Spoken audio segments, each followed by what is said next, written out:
Alright, peace, family. It's your boy, Dewan Tejo. I'm back at y'all once again. I'm going to go over Game 5 real quick, and then we're going to jump into Game 6. We're also going to talk about the Cavs having 7 days off. Is that helping or hurting them?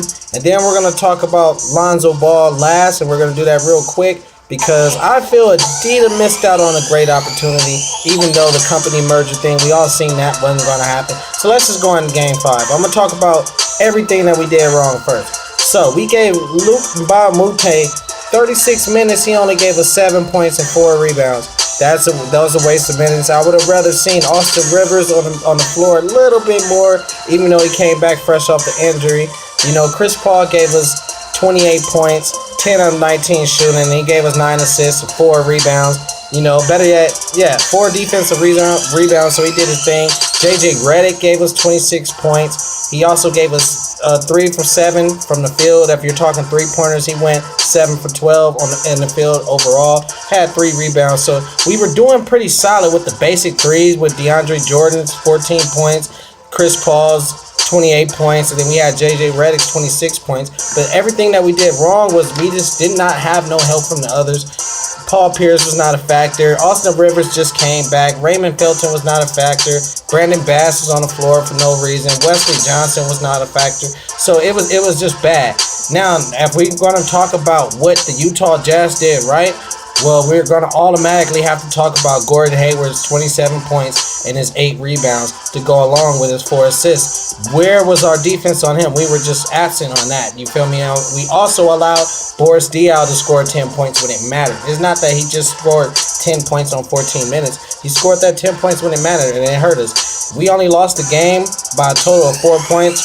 4 of those points that we lost by, in my opinion, came from Boris Diaw, or at least the assist that Gordon Hayward was dishing out. Now, Ingles, we shut down him, and that was good. But George Hill, we gave him 12 points on 3 of 12 shootings. He had 1 for 7, so he struggled from the three-point line with 1 for 7. So we kind of neutralized them from the free throw line, but we also allowed them to get to the free throw line way too many times in that game. Derek Favors, he didn't score much. Rodney Hood, he got off with his 16 points. Joe Johnson, he got off with his 14 points. So that's where we messed up. We allowed people to score too much. And then also, we must talk about Blake Griffin not coming back and Rudy Gobert's here. He pretty much hyperextended his knee, and he's back on the floor after 2 games or after a game. You know, I think it's after 2 games. Blake Griffin bruised, I think, his big toe or one of his middle ones. Either way, a person coming back after a twisted knee versus a person sitting out of the rest of the playoffs because of a bruised toe, we're going to have to get rid of that guy. But I honestly feel he's only there to keep up with the ticket sales. It's hard for Chris Paul to pack a stadium because he's not that electrifying. When you got DeAndre Jordan and Blake Griffin jumping up there and catching lobs, you're going to fill the stadium just off the expectation of seeing Lob City, even though you're not going to get that every night. So I understand Blake Griffin being over there. But what I don't understand is, you guys know he do this all the time in the playoffs. He's either first or second round. He find a way, when the competition gets a little bit too heavy, he finds a way to exclude himself from the game. Chris Paul did the same thing last year when he broke his hand on the seat or on the bench. So it seems like the Clippers players, mainly the stars, when shit's getting a little bit too hard or a little bit too heavy, defense is actually being played, and the other team is not just bowing down to them, they give up, and they find a way of excluding themselves from play.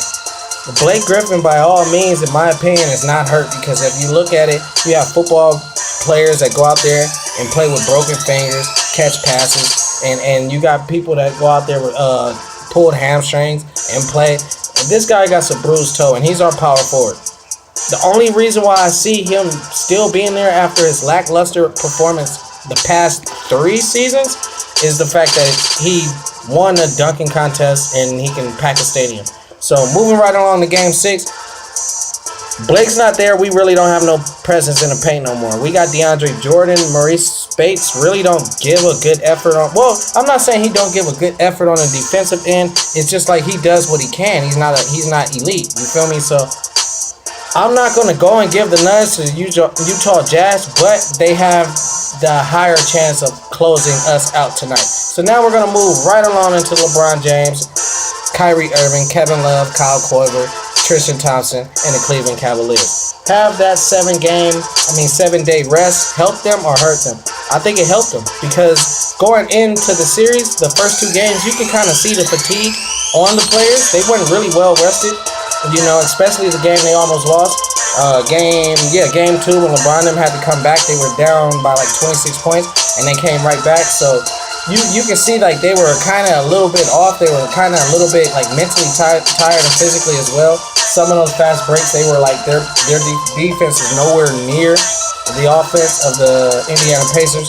So I think it really helped them a lot. And it's also going to help Kyle Korver get in the rhythm of shooting and things. I know they're running different drills. I know that I was just on Instagram right now. I've seen their training, so they're training differently. They're practicing differently. They're running more. They're getting ready for the second round. Who they're gonna face, I don't know. So let's just see how that goes. I'm thinking that they're easily gonna take the East still, Eastern Conference still. Them losing a game, they may lose a game or 2 on the way there, but I'm thinking that they're gonna easily take the East. Now, when we go into Lonzo Ball, recent news via Sports Illustrated and Twitter. Shout out Twitter. 3 major shoe and clothing sports companies declined on him and his father's declined on having them join their team. Now, Under Armour I can understand. You feel me? Under Armour I can understand. Nike I can even understand. But with Adidas, that's the one thing I can't understand because they're kind of in a battle with Nike right now. You can tell by a lot of the outwear that's being released and a lot of the runners and a lot of the casual shoes that are being released between the both of them. They're kind of battling. Now, Nike got the edge because they always have had the edge. They always have had better clothing. Now, I'm not saying that the Big Baller brand and Lonzo Ball and LeVar Ball would have evened the playing field, but they would have kind of evened the playing field because you got a whole Southern California fan base that's waiting for a Southern California person who's bringing along a brand to invest in. So what I mean by that is you got Lonzo Ball. He's an active point guard. He's going to have a shoe, right? Now, say for instance that if that was an Adidas shoe. Now, what the Big Baller brand brings, they also bring outwear, gym wear, and casual wear to the table, to the equation. Now, instead of Adidas copying off some of the things that Nike's doing with their outwear and their gym wear, they don't have to because they have the Big Baller brand edition. That could be another addition. They can create Lonzo Ball a cross-fitting shoe. They can create Lonzo Ball a casual shoe or a runner, and then they can create Lonzo Ball a on-court shoe. So those are the things that I'm kind of thinking that Adidas missed out on. Under Armour, I understand you got Stephen Curry. Then if you bring him over there with all the comments between his father being said into media about Stephen Curry and Lonzo, that wouldn't really be a good thing. Nike, I understand you got all these different talents over there. Too many to name, but one of them I'm gonna name is LeBron James. So, but with Adidas, Derrick Rose not popping right now. Don't nobody really wear Lillard. Everyone in college is really on the Hardens. I'm thinking you guys could have switched up the Harden shoe and like put his creative input and made a banging ass shoe for Lonzo, and then you could have also had a runner, like a couple different colorways for the runner, depending on what team he lands on, or depending on whatever the Big Baller brand comes up with or whatever. And the Triple B shit, that don't even have to be on the shoe, don't even have to be on the clothing, but it can't be on the outwear. So let me not say it don't have to be on the clothing. But on the outwear, the reason why I say on the outwear and the gym wear and the sports wear or the workout wear, whatever the fuck you want to call it, the reason why I'm saying they missed out on that because if you go shopping anywhere that you go, you see some cool ass Nike shit, right? You go on the Nike Town, you see that shit. Then you go to where they sell Adidas clothing, and then you see the same thing that you just seen in Nike Town, but with an Adidas sign on it. So they kind of don't really have no creativity when it comes to their outwear or their sportswear or their workout gear. And that's where the Big Baller brand comes in.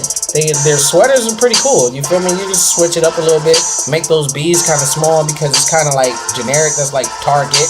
So what I'm saying is like they kind of missed out. You could have had three different types of shoes you could have brought to Lonzo Ball, and then that would have opened up doors for the whole younger generation to come into Adidas. We shouldn't have to be brought into Adidas by you guys keep releasing the high top shell toes over and over again, or the low top shell toes over and over again with different colorways or different texture of the shoe. No, we don't need that. We can create new classics with the younger generation, because you got to keep in mind he has two brothers. Whether the middle brother make it or not, the younger brother, if you look at the three, the younger brother is more of the new generation than all three of them. The other two is just like normal, like old school normal niggas. They speak when spoken to. They're very normal. I think one of them raps, so they're like I'm not gonna say basic, but they're like older people in younger frames. Now when you go in with LaMelo, he's bringing in that whole new age hype beast generation to Adidas. You feel me? So you may have to wait 3 or 4 years, but that's worth it.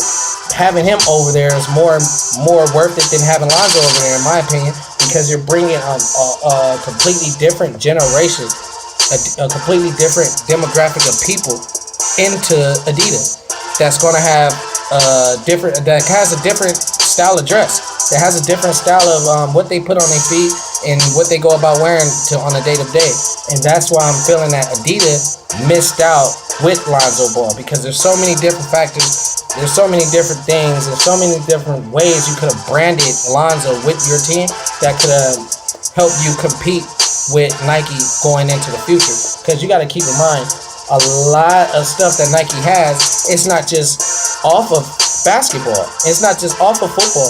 They have tennis, they have soccer, and they most of all, one of their main breadwinners right now is skateboarding. So what I'm saying is, Adidas have to do something. Adidas has to do something. You got Chris Chan over there with skateboarding.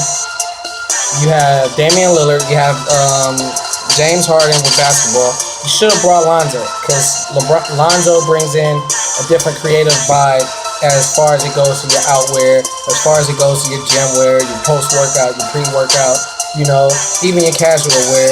You could have came up with 3 different shoes, an on-court shoe, a runner, and a CrossFit shoe for this dude, and then you guys took off easily. And then with LaMelo coming in 3 or 4 years from now, you would have been able to have the new hypebeast generation into Adidas. You feel me? Instead of having to go out and get rappers, because what the rappers is, any given day, a rapper can get into some shit, and then you'll have to, you know, find someone else to sign, or you have to drop them or whatever. The basketball players, there's no safer lick than that. You feel me? So I feel that they with LeVar may have been asking for too much money. Maybe that's how it went, because that merger, we all seen that wasn't gonna happen. You go to Nike, you go to Under Armour, you go to motherfucking Adidas, and you say, hey, I'm gonna put 3 big ass B's on your clothing and on your shoes. Of course they're gonna say no, you feel me? But I think it was over the money. I think it was really over the money. $1 billion for a player that, you know, that didn't win their state title and didn't even win the national title. So that's what was over and over there. But when it comes to style, there was no one coming out of that draft with an individual market plan or an individual personality that can match that of Alonzo Ball. You feel me? I feel that was more of a grudge against they had against his father.